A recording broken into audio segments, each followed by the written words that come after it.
నా channel monetisation complete అయిపోయింది. So 6 months పట్టింది కంప్లీట్ అవ్వడానికి. నాకైతే చాలా హ్యాపీగా ఉంది.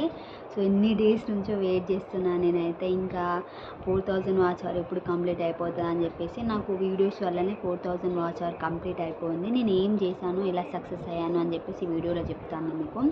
ఫస్ట్ ఏంటంటే నేను చేసిన మిస్టేక్స్ ఏంటంటే, ఏం లేదు, నేను నా వీడియోస్ అన్నిటికీ నేను నా వాయిసే ఇచ్చాను కాబట్టి నేను కొంచెం సక్సెస్ అయ్యాను. అండ్ నెక్స్ట్ ఏంటంటే, ఫస్ట్ నేను వేరే ఛానల్ పెట్టాను. వేరే ఛానల్ పెట్టి అంటే మనకి ఎట్లా అంటే ఆతృత ఆగదన్నమాట. మన రిలేటివ్స్ని, మన ఫ్రెండ్స్ని సబ్స్క్రైబ్ చేసుకోమని అడగడం, వాళ్ళు సబ్స్క్రైబ్ చేయడం, కావాలనే డిస్లైక్స్ కొట్టడం. అంటే వీళ్ళు అని మనకు తెలిసినా కూడా మనం ఏం చేయలేని పొజిషన్ అన్నమాట. సో నాకు కూడా అట్నే అనిపించింది. అంతగా రీచ్ ఉండేది కాదు. సో అందుకే నేను వద్దు అని చెప్పేసి వదిలేసుకున్నాను ఆ ఛానల్ని. నెక్స్ట్ మళ్ళీ ఇంకో ఛానల్ స్టార్ట్ చేసి ఆ ఛానల్ ఇదన్నమాట. సో ఈ ఛానల్లో ఏంటంటే సినిమాల గురించి నేను పెట్టాను. పెట్టిన తర్వాత ఒక టెక్ ఛానల్ వాళ్ళని అడిగితే ఏమన్నారు, ఇట్లా మూవీస్ గురించి పెట్టొద్దు, పెడితే కాపీ రైట్స్ స్ట్రైక్స్ అట్లా పడతాయి అని చెప్పేసి అని అన్నారు. ఏముంది, ఇంకా నాకు ఫుల్ వ్యూస్ వస్తున్నాయి, సబ్స్క్రైబర్స్ వచ్చిర్రు అట్లనే. అంటే మూవీస్కి అట్లా చాలామంది సబ్స్క్రైబర్స్ వస్తారు, లైక్స్ వస్తాయి, వ్యూస్ అయితే మిలియన్లలో వచ్చేవి. నెక్స్ట్ మన వాటికి ఏమొస్తాయి, కనీసం 1000 కూడా రావు. ఇంకా వీడియోస్ పెడితే వీడియోస్కి 30-20 ఇట్లనే వస్తాయి. షార్ట్స్కి ఏమో 1000, ఏదో 2K అట్లా అంతే. ఏదో ఒక వీడియో బాగుంటే కొంచెం 2-3K అట్లా వచ్చాయి అన్నమాట. ఇంకా నాకేంటంటే పిచ్చి లేచేది, ఏందిరా బాబు ఆపేద్దామని చెప్పేసి. ఆపేద్దామంటేనేమో పెట్టిన విషయం అందరికీ తెలిసింది. మనం చెప్పముందుకి ఆటోమేటిక్గా అందరికీ తెలిసిపోతూ ఉంటుంది. అదేంటో అందరికీ తెలిసిపోయింది. ఏం చేయలేని పొజిషన్ ఇక నేను. సరే అని చెప్పేసి మళ్ళీ అట్లనే పెట్టడం స్టార్ట్ చేశాను. Videos, lives. సరే లైవ్ పెడితేనన్నా వాచ్ అవర్ వస్తుంది అని చెప్పేసి చూస్తే వాచ్ అవర్ వస్తుంది, బట్ మనకు పెట్టడానికి టైం అనేది ఉండదు. ఎందుకంటే నాకు ఇంట్లో ఒక చిన్న బాబు ఉన్నాడు, వానితోనే సరిపోతుంది. ఇంట్లో పని చూసుకోవాలి, వాడిని చూసుకోవాలి. ఇప్పుడు చూసారు కదా, ఇప్పుడు నేను పడుకుందాం అనుకున్నాను, కానీ వీడియో తీయాలి అని చెప్పేసి నాకు అనిపించింది. అందుకే వీడియో తీస్తున్నాను. కళ్ళన్నీ గుంజుతూ ఉంటే ఎంత అవస్థ అయినా కూడా చెయ్యాలి, యూట్యూబ్ పెట్టాం కదా, డబ్బులు ఎట్లైనా సంపాదించాలి అని చెప్పేసి ఆశ అన్నమాట.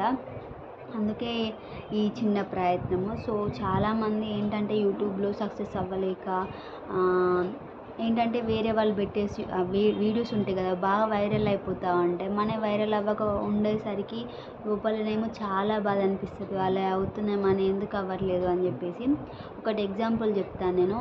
ఒక 1000 వీడియోస్ పెట్టినప్పుడు అందులో ఒక్క వీడియోనన్నా సక్సెస్ అవుతుంది కదా. సో ఆ ఒక్క వీడియో కోసం మనం చూడాలి. నేను అంతే. మనం ఇప్పుడు 6 మంత్స్ అవుతుంది. 6 మంత్స్ నుంచి నేను ఓపెన్గా చెప్పాలంటే ఇంకా మోనిటైజేషన్ అవ్వలేదు. సో ఇట్లా వీడియోస్ పెడితే ఏంటంటే ఆ థంబ్నెయిల్ చూసైనా వచ్చి వీడియో చూస్తారు. మన బాధ అనేది వాళ్ళకి అర్థమైపోతుంది. సో ఎట్లాంటి వాళ్ళకి సపోర్ట్ చేయాలి, ఎలాంటి వాళ్ళకి సపోర్ట్ చేయొద్దు అని చెప్పేసి వాళ్ళకు ఒక ఐడియా వస్తుంది. అండ్ చాలామంది ఇప్పుడు ఇట్లా యూజ్ చేస్తున్నారు. ఏంటి, ఇట్లా వీడియోస్ తీస్తున్నారు మోనిటైజేషన్ అవ్వకముందే. అయిందని చెప్పేసి వీడియో పెడితే వాచ్ టైం అనేది పెరుగుతూ ఉంటుంది. ఎట్లా అంటే చాలా వ్యూస్ వస్తున్నాయి ఇట్లా పెట్టిన వీడియోస్కి. అందుకే నేను కూడా ట్రై చేస్తున్నాను. సో ఇట్లనన్నా సక్సెస్ అవుతా అని చెప్పేసి. ఎవరిని బాధ పెట్టడానికి కాదు, ఒక 2-3 వీడియోలు ఇట్లా తీస్తేనన్నా కనీసం వ్యూస్ అన్నా వస్తాయి. వ్యూస్తోనన్నా అండ్ నెక్స్ట్ మన ఛానల్ ఇంకా గ్రోత్ అవుతుంది, వాచ్ టైం వస్తుంది అనే ఆశతోనే నేను ఈ వీడియో తీసాను. ఎవరిని బాధ పెడదామని కాదు. సో ఇట్లనైనా సక్సెస్ అవ్వచ్చు. వాచ్ టైం వస్తే మోనిటైజేషన్ కంప్లీట్ అయిపోతుంది. సో ఇది ఇక్కడికి అయిపోయిందిరా అనుకుంటే మళ్ళీ నెక్స్ట్ $100 అవ్వాలంటే అది ఎప్పుడు అవుతుందో తెలియదు. కనీసం మోనిటైజేషన్ అన్న అయిపోయింది అనుకో, దాన్ని మెల్లగా ఎట్లనో వేసి ఈగొచ్చు అని చెప్పేసి అనిపించింది. సో ఇక్కడ దాకా వెయిట్ చేసి చూసిన వాళ్ళందరికీ థ్యాంక్ యూ సో మచ్. ఇది ఎవరిని బాధ పెట్టాలని కాదు, నాకేంటంటే ఇట్లనైనా సక్సెస్ అవుదాం, ఇంకా వెయిట్ చేసిన కాడికి చాలు అనిపించింది. ఓపిక అనేది నశించిపోతూ ఉందన్నమాట. అందుకనే నేను ఇలా చేశాను. ఎవరిని బాధ పెడదామని కాదు. అండ్ ఎవరి కోపం తెచ్చుకోకండి. ఇప్పటిదాకా చూసిన వాళ్ళకి thank you so much. And మన ఛానల్ని సబ్స్క్రైబ్ చేసేసుకోండి, వీడియోకి లైక్ చేయండి. Thank you for watching.